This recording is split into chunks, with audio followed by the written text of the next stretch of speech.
Welcome to our channel. Today we how to reduce office supply costs with Staples, quick tutorial step by step clearly.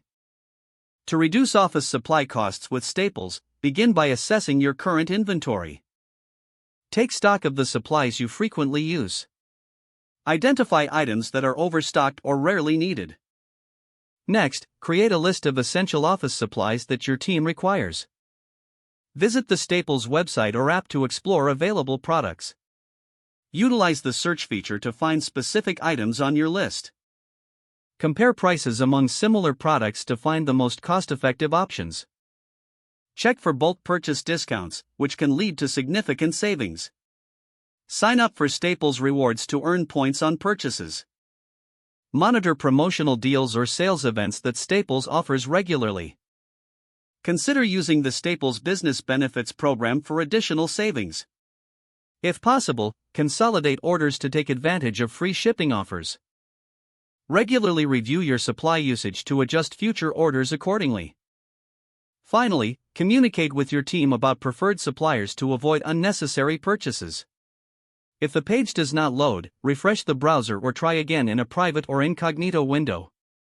Make sure you are using the correct email address, then retype it carefully to avoid small typos. If your password is not accepted, use the reset option and create a new strong password you can remember. Check your spam folder for verification or security emails, then complete any requested confirmation steps.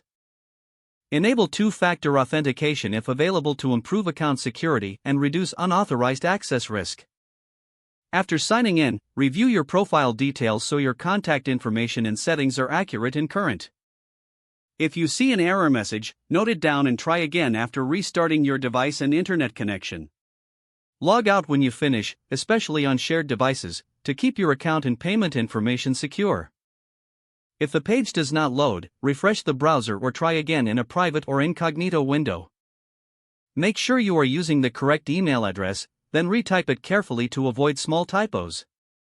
If your password is not accepted, use the reset option and create a new strong password you can remember.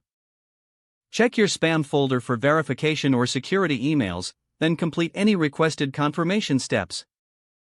Enable two-factor authentication if available to improve account security and reduce unauthorized access risk. After signing in, review your profile details so your contact information and settings are accurate and current. Don't forget to like this video and subscribe to our channel for more step-by-step tech guides.